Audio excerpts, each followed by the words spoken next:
بسم اللہ الرحمن الرحیم۔ السلام علیکم ناظرین، آپ اس وقت دیکھ رہے ہیں انونیمس نیوز فیس بک اور یوٹیوب چینل۔ ہم اپنے چینل پر آپ کو خوش آمدید کہتے ہیں۔ خون آلود سیٹ پر ارشد شریف کے بال، گولیوں کی ٹائمنگ اور آئی فون، متضاد دعوے اور تحقیقات سے جڑے اہم سوال۔ یہ پتھر یہاں کیوں رکھے ہیں؟ کچی، پتھریلی اور دھول مٹی سے اٹی اس ویران سڑک پر سفر کے دوران ارشد شریف کی زندگی کا یہ آخری سوال تھا۔ اب تک کی تحقیقات کے مطابق اس سوال کے کچھ دیر بعد وہ گولی لگنے سے ہلاک ہو گئے تھے۔ پاکستانی صحافی ارشد شریف 23 اکتوبر کی رات کینیا کے علاقے مگاڈی میں فائرنگ کے ایک واقعے میں ہلاک ہوئے تھے۔ ان کی موت کو تقریباً 2 ماہ ہونے کو ہیں، مگر پاکستان اور کینیا میں جاری اس ٹارگٹ قتل کی تحقیقات کے نتیجے میں سامنے آنے والی معلومات بظاہر اس کیس کو مزید پیچیدہ اور گمبھیر بنا رہی ہیں۔ ان کی والدہ کا یہ کہنا تھا کہ میں ذہنی طور پر اب تک یہ قبول ہی نہیں کر پائی کہ ارشد شریف اس دنیا سے چلا گیا ہے۔ جیسے وہ کبھی سوات چلا جاتا تھا، کبھی وزیرستان چلا جاتا تھا۔ میں آج بھی خود کو یہی بتاتی ہوں کہ وہ کہیں گیا ہوا ہے اور بس جلد ہی واپس آ جائے گا۔ ارشد شریف کی والدہ یہ بتاتے ہوئے ابدیدہ ہو گئیں۔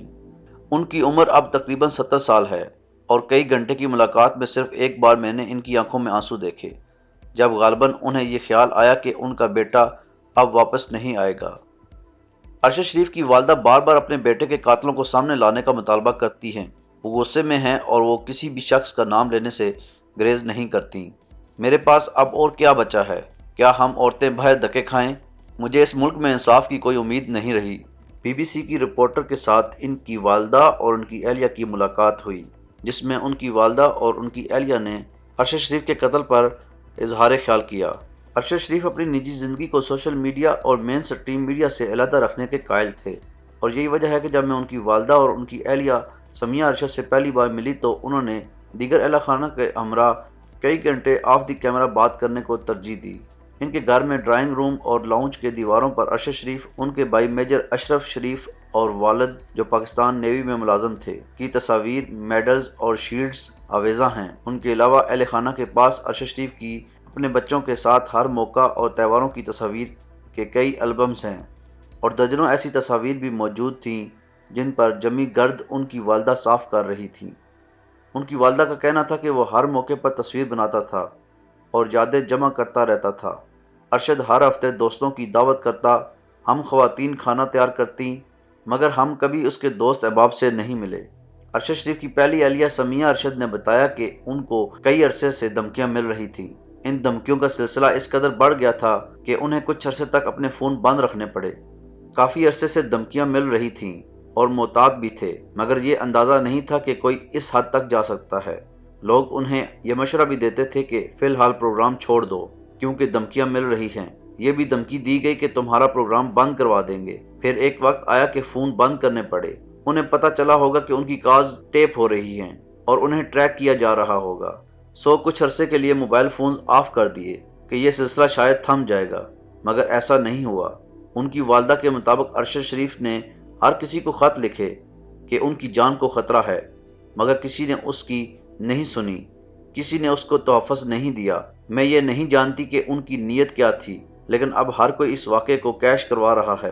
میرا سوال یہ ہے کہ وہ کون تھے جن کے کہنے پر ارشد شریف کے خلاف درجن بھر ایف آئی آر درج ہوئیں؟ یہ لوگ وہی ہیں جو ارشد کو ختم کرنا چاہتے تھے۔ ان کی والدہ کا اشارہ ان ایف آئی آرز کی جانب ہے جو صحافی ارشد شریف کے خلاف ان کے پاکستان چھوڑنے سے قبل مختلف شہروں میں کاٹی گئیں۔ ان کا پروگرام بند کر دیا گیا، یہاں تک کہ ان کی نیوز چینل ایئر وائی سے نوکری ختم کر دی گئی۔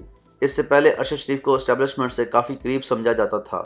پاکستان تحریک انصاف کے چیئرمین عمران خان کے خلاف رواں برس تحریک عدم اعتماد کامیاب ہونے کے بعد ارشد شریف نے شدید الفاظ میں اسٹیبلشمنٹ اور سیاست میں ان کے مبینہ کردار پر تنقید شروع کی۔ جب فوجی قیادت اور عمران خان کے درمیان بیانیے کی جنگ شروع ہوئی تو ارشد شریف عمران خان کے ساتھ کھڑے تھے۔ جب ان کا پروگرام بند ہوا اور اے آر وائی نے ان سے الگ ہونے کا اعلان کیا تو ارشد شریف نے یوٹیوب پر ویلاگز کا سلسلہ شروع کیا۔ اپنے ویلاگز میں وہ موجودہ حکومت اور سابق army chief general retired Qamar Javed Bajwa کے خلاف کھل کر بات کرتے۔ فیکٹ فائنڈنگ رپورٹ اور D G I S I کی پریس بریفنگ کے دوران دعویٰ کیا گیا کہ ارشد شریف کے خلاف ایف آئی آرز کے اندراج کے بعد انہیں پاکستان سے جانے کا مشورہ دیا گیا اور اس ضمن میں انتظامات اے آر وائی نیوز نے کیے، جبکہ انہیں ملک سے باہر جانے کے لیے پشاور ایئرپورٹ تک پہنچانے میں خیبر پختونخوا کی صوبائی حکومت نے معاونت کی۔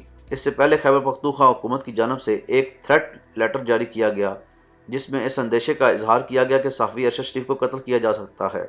صحافی ارشد شریف کی پاکستان سے دبئی روانگی۔ پاکستان سے روانگی کے بعد ارشد شریف کی پہلی منزل دبئی تھی، جہاں انہوں نے 10 دن قیام کیا۔ ان کی اہلیہ دبئی میں ارشد شریف سے آخری بار بات کا ذکر کرتے ہوئے کہتی ہیں کہ وہ کافی دباؤ کا شکار تھے۔ انہوں نے بتایا کہ مجھے 48 گھنٹے میں دبئی چھوڑنے کا کہا گیا۔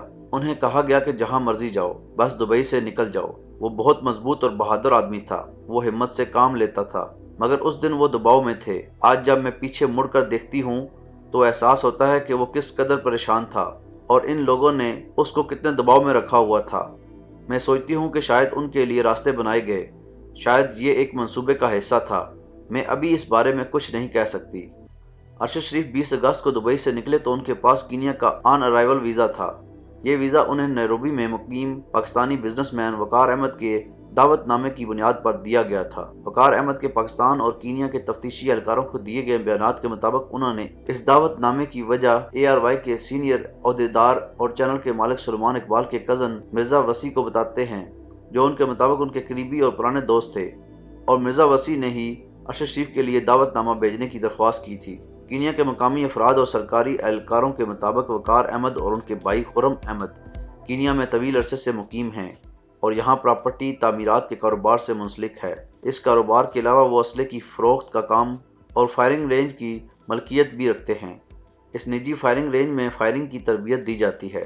BBC سے بات کرتے ہوئے اس کیس سے منسلک متعدد افراد نے دعویٰ کیا کہ وقار احمد کو کینیا اور پاکستان کے متعدد حلقوں تک رسائی حاصل ہے اور ان کے بارے میں کہا جاتا ہے کہ وہ ویل کنیکٹڈ ہیں۔ ارشد شریف 20 اگست کو کینیا کے دارالحکومت نیروبی پہنچے اور پھر 2 ماہ تک وہ یہیں رہے۔ 22 اکتوبر کی شب کیا ہوا؟ اب تک کی تحقیقات کے مطابق ارشد شریف وقار احمد کے بھائی خرم احمد کے ہمراہ 22 اکتوبر کی رات نیروبی سے مگاڈی کی جانب روانہ ہوئے۔ مگاڈی نامی علاقہ نیروبی سے تقریباً 110 کلومیٹر کے فاصلے پر واقع ہے۔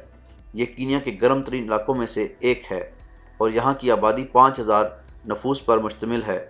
کم آباد اور انتہائی گرم ہونے کی وجہ سے یہاں لوگوں کی آمد و رفت کافی کم رہتی ہے۔ یہاں سے ایتھوپیا کی سرحد کچھ کلومیٹر کے فاصلے پر واقع ہے۔ مگاڈی کو ایک اور بات منفرد بناتی ہے اور وہ یہ ہے کہ اس علاقے کی ملکیت ایک معروف انڈین نجی کمپنی ٹاٹا کے پاس ہے۔ اسی علاقے میں وقار احمد کی ملکیت فائرنگ رینج بھی واقع ہے۔ تقریباً 2100 ایکڑ پر محیط اس فائرنگ رینج میں سپورٹس، ہنٹنگ، نشانہ بازی اور دیگر سہولیات بھی موجود ہیں، جبکہ یہاں کیمپنگ کے انتظامات کے علاوہ گیسٹ ہاؤس اور ریسٹورنٹ بھی ہیں۔ اس فائرنگ رینج میں وہ اسلحے کی تربیت دیتے ہیں اور ان کا کینیا کی حکومت کے ساتھ یہ معاہدہ ہے۔ ارشد شریف 22 اکتوبر کی رات مگاڈی میں فائرنگ رینج پر پہنچے۔ سرکاری دستاویزات کے مطابق 23 اکتوبر کی صبح ارشد شریف نے وقار احمد اور خرم احمد کے ہمراہ ناشتہ کیا اور اب تک ہونے والی تفتیش کے مطابق دن کا باقی حصہ خرم احمد کے ہمراہ گزرا۔ اس رات وقار احمد نے وہاں موجود امریکی انسٹرکٹرز کے اعزاز میں ایک ڈنر کا اہتمام کیا اور ارشد شریف سمیت وقار کی اہلیہ خرم اور ان کی اہلیہ اور فائرنگ رینج کے مالک جمشید بھی اس ڈنر میں موجود تھے۔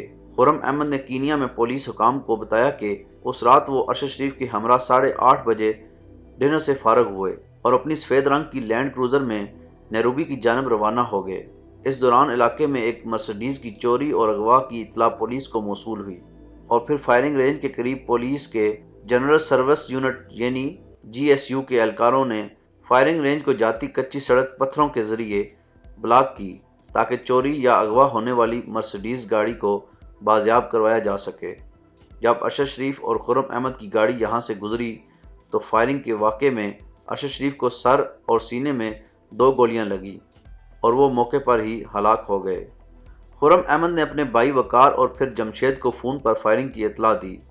اس دوران ان کی گاڑی کا ٹائر پھٹ چکا تھا، مگر وہ اپنے بھائی کے مشورے کے مطابق یہاں سے تقریباً 25 کلومیٹر کے فاصلے پر واقع جمشید کے ملکیتی ٹنگا فارم ہاؤس پہنچے۔ کینیا کی پولیس اور پاکستانی تفتیش کاروں کو دیے گئے بیان کے مطابق وقار احمد نے ARY کے مرزا وسیع اور پھر سلمان اقبال سے بھی بات کی اور ارشد شریف کی ہلاکت کی خبر ان تک پہنچائی۔ بعد ازاں وقار احمد، ان کی اہلیہ، جمشید اور فارم ہاؤس سے منسلک دیگر لوگ بھی۔